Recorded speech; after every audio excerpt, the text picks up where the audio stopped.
How to Win Friends and Influence People by Dale Carnegie. Imagine two equally talented people apply for the same promotion, pitch the same investor, or ask the same favor, and one gets a yes while the other gets ignored. The difference is rarely skill. It's almost always how they make people feel. Carnegie's century-old playbook on human relationships still outsells most modern career advice books because the wiring of human ego hasn't changed, only the platforms we use to bruise or flatter it have. TLDR. People don't remember what you said as much as how you made them feel about themselves. Master that, and doors open everywhere. Core principles.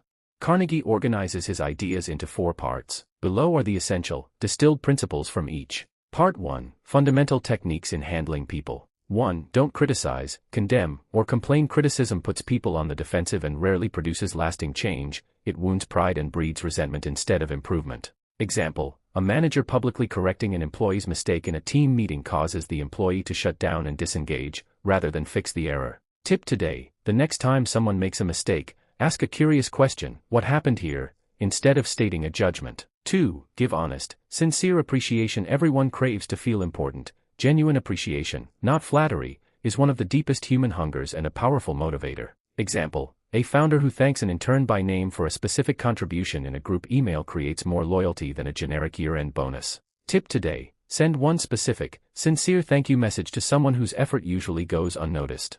3. Arouse in the other person an eager want. People act on their own desires, not yours. Influence works by connecting your request to what the other person already wants. Example: instead of telling a client, buy this software, show how it saves them 3 hours a week they can spend on what they actually enjoy. Tip today: before your next ask, write down what's in it for the other person. Lead with that. Part 2. 6 ways to make people like you. 1. Become genuinely interested in other people. People are drawn to those who show real curiosity about them. It's more magnetic than trying to be interesting yourself. Example: at a networking event, asking a stranger about their work and actually listening earns more goodwill than a polished elevator pitch. Tip today: in your next conversation, ask 2 follow-up questions before talking about yourself. 2. Smile. A genuine smile signals warmth and openness before a single word is spoken, instantly lowering others' defenses. Example: a cashier who smiles authentically gets better tips and friendlier customers than one with a flat expression. Tip today: smile, actually smile, the next time you greet someone, even on a video call. 3. Remember and use people's names. A person's name is, to them, the most important sound in any language. Using it shows respect and attention. Example: a salesperson who remembers a returning customer's name builds instant rapport and repeat business. Tip today: when you meet someone new, repeat their name back within the first 15 seconds of conversation. 4. Be a good listener. Encourage others to talk about themselves. People enjoy talking about their own lives, wins, and challenges far more than hearing yours. Being a great listener makes you unforgettable. Example: an interviewer who asks open questions and lets a candidate elaborate gets more honest, useful answers than one who dominates the conversation. Tip today: in your next chat, aim for a 70-30 listen-to-talk ratio. 5. Talk in terms of the other person's interests. Framing your message around what matters to the listener makes it instantly more persuasive and welcome. Example: a job applicant who researches a company's mission and speaks to it directly stands out from generic cover letters. Tip today: before a meeting or pitch, jot down one topic the other person cares about and open with it. 6. Make the other person feel important. Sincerely genuine recognition of someone's value satisfies a core human need and makes people want to help and cooperate with you. Example: a team lead who publicly credits a junior analyst's idea in front of leadership builds fierce loyalty. Tip today: point out one genuine strength you notice in a colleague today, out loud. Part 3. Win people to your way of thinking. 1. Avoid arguments. Even winning an argument often loses the relationship.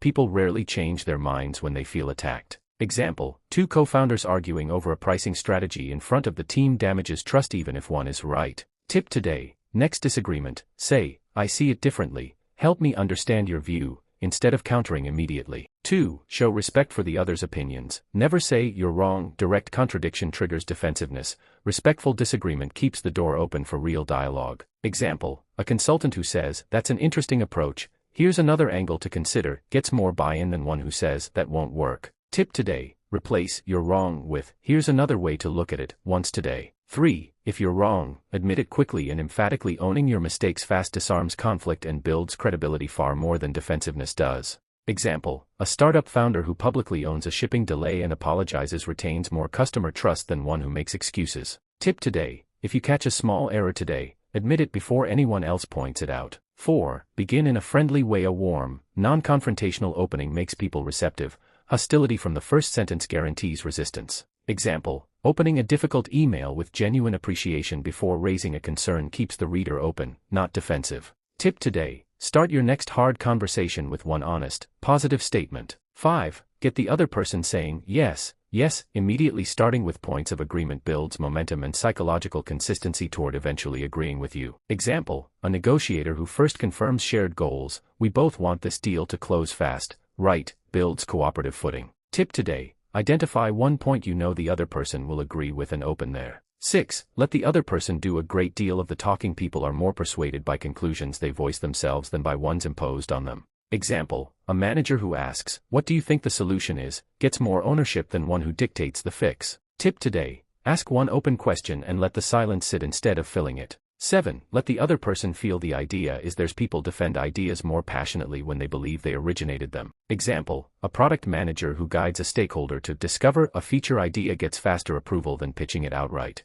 Tip today, frame one suggestion as a question that leads someone toward your idea. 8. Try honestly to see things from the other person's point of view. Empathy reveals why someone resists you, which is often more useful than any argument. Example, a landlord who considers a tenant's financial hardship before sending a stern notice finds a better resolution. Tip today, before responding to a frustrating message, write one sentence describing their likely perspective. 9. Be sympathetic with the other person's ideas and desires. Acknowledging feelings, even while disagreeing, makes people far more open to your input. Example, I understand why this deadline feels unfair given your workload, diffuses tension before a scheduled discussion. Tip today, validate one person's feeling today before offering your own opinion. 10. Appeal to nobler motives. People like to believe they act from good, generous, or honorable reasons. Appeal to that self-image. Example, a fundraiser who frames a donation as, investing in kids' futures, outperforms one who simply asks for money. Tip today, reframe one request in terms of a value the person holds dear, fairness, growth, integrity. 11. Dramatize your ideas. Vivid, memorable presentation sticks, flat facts get forgotten. Example, a founder who shows a customer's before/after story lands better than a slide full of statistics. Tip today, turn one dry fact you need to communicate into a short story or visual. 12. Throw down a challenge. Competent people are often motivated more by a compelling challenge than by money alone. Example, a coach who says, I don't think this team can beat last year's record, can spark more effort than a bonus offer. Tip today, frame one task as a challenge worth rising to, not just an obligation. Part 4. Be a leader. Change people without giving offense. 1. Begin with praise and honest appreciation. Starting feedback with genuine praise softens the recipient for constructive criticism that follows. Example, your report was thorough and well-researched. Here's one section I think could be tightened. Tip today, sandwich your next piece of feedback between two honest positives. 2. Call attention to mistakes indirectly. Direct blame triggers shame. Indirect framing preserves dignity while still correcting behavior. Example, I noticed the numbers here don't quite match. Want to double check together, instead of this is wrong. Tip today, rephrase your next correction as a shared observation, not an accusation. 3. Talk about your own mistakes before criticizing others. Sharing your own flaws first makes criticism feel like guidance, not judgment. Example, I used to mess this exact step up too. Here's what helped me. Builds trust while correcting. Tip today, reference a past mistake of your own before pointing out someone else's. 4. Ask questions instead of giving direct orders. Questions invite collaboration, orders invite resistance. Example, do you think this approach would work better, instead of do it this way? Tip today, turn one instruction today into a question. 5. Let the other person save face. Preserving someone's dignity, even in failure, keeps relationships and motivation intact. Example, reassigning a struggling employee's task quietly rather than publicly reprimanding them. Tip today, handle one correction privately instead of publicly. 6. Praise every improvement, however slight. Small, specific praise reinforces momentum and builds confidence far more than waiting for perfection. Example, praising a nervous public speaker for one improved slide encourages them to keep practicing. Tip today, notice and name one small improvement someone made this week. 7. Give the other person a fine reputation to live up to. People tend to rise to the expectations placed on them. Label them the way you want them to become. Example, telling a new hire, you're clearly someone who cares about quality, often produces exactly that behavior. Tip today, tell someone a positive trait you see in them, before they've fully proven it.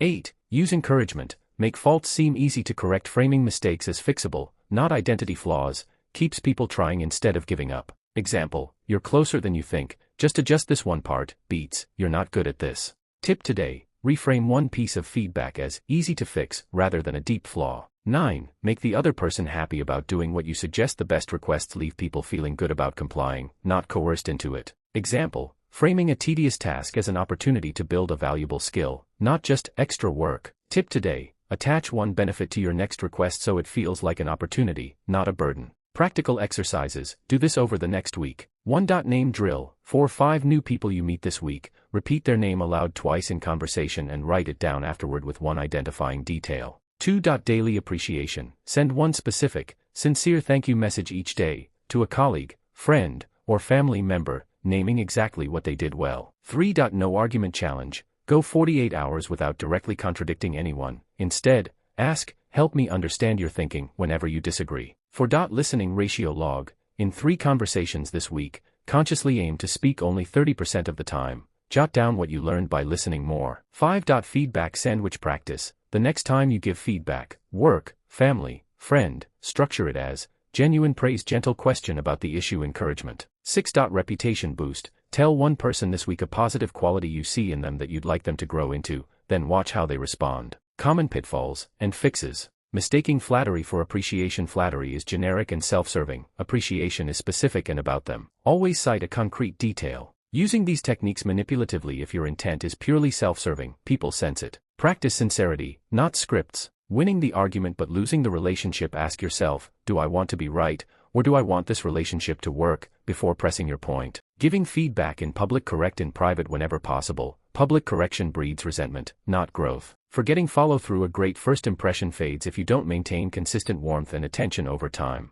Overcorrecting into passivity. Being agreeable doesn't mean abandoning your own views. State them respectfully, don't suppress them. Everything we covered today comes down to one idea. People remember how you made them feel, not what you said. That's not a soft skill, that's a leadership skill, a career skill, a life skill. And like any skill, it only becomes real when you practice it. So here's your challenge. Pick just one idea from today, remembering a name, giving real appreciation, asking instead of ordering, and use it with one real person before tomorrow. Then come back and tell me how it landed. This channel exists for people who want to build that edge deliberately, not by accident, but on purpose, 1 week at a time. If that's you, subscribe. Every video here is another rep toward becoming someone people trust, follow, and want to work with.